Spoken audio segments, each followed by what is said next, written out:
Alexander Graham Bell.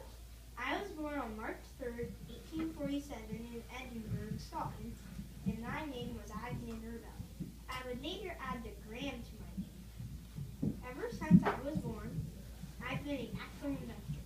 When I was 11 years old, I made my first invention because my neighbor caught me and my friend sneaking into his mill. He said, "Why don't you find something productive to do?" So I did. I invented a machine that could easily separate corn husks from the cob.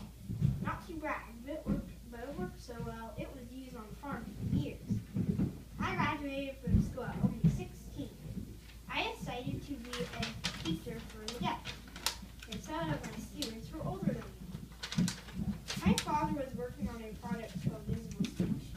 The science of speech had fascinated me for years. Of course I wanted to help. Boy, did I have fun. I got hired to teach the teachers at my school visible speech too.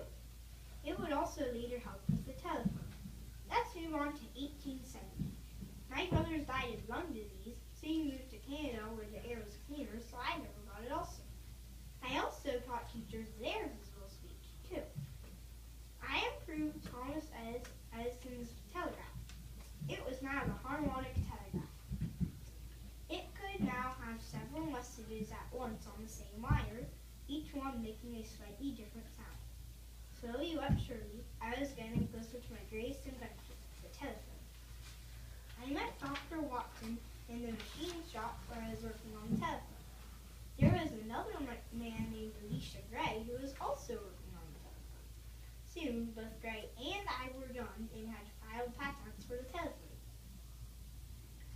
Back then, I had gone over to Mabel, one of my deaf students, as I thought, because her father had helped me with the harmonic telegraph and now on the telephone. Soon, I realized I was in love with Mabel. When I first proposed marriage to her, she thought I was a bit odd and refused. But I was just as determined in my love because it was my invention. So after many proposals, she accepted. It was a very happy time for me in both my business and my social life. I had gotten the patent and gotten married.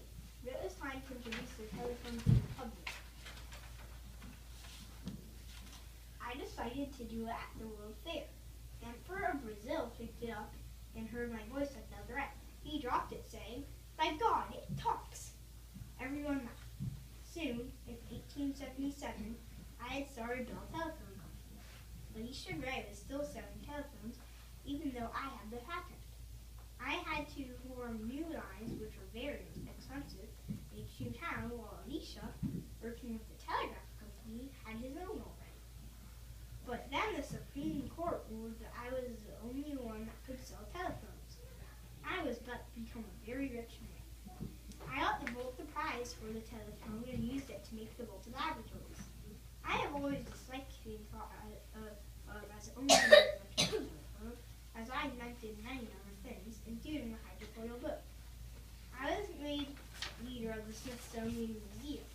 I also helped start National Geographic and helped with the first Canadian passenger airplane flight. And that laboratory was turned into a deafness information center. Still trying to find a cure today. I faced the first coast-to-coast telephone call ever with Watson, repeating the same words, "Mr. Watson, come here. I want to see you." I set up a quiet library with Mabel, and I died a peaceful death there on August 2nd, 1965. Alexander Graham Bell showed determination and creativity. We should remember him because he changed the world by helping people keep in touch and changing the way they communicate.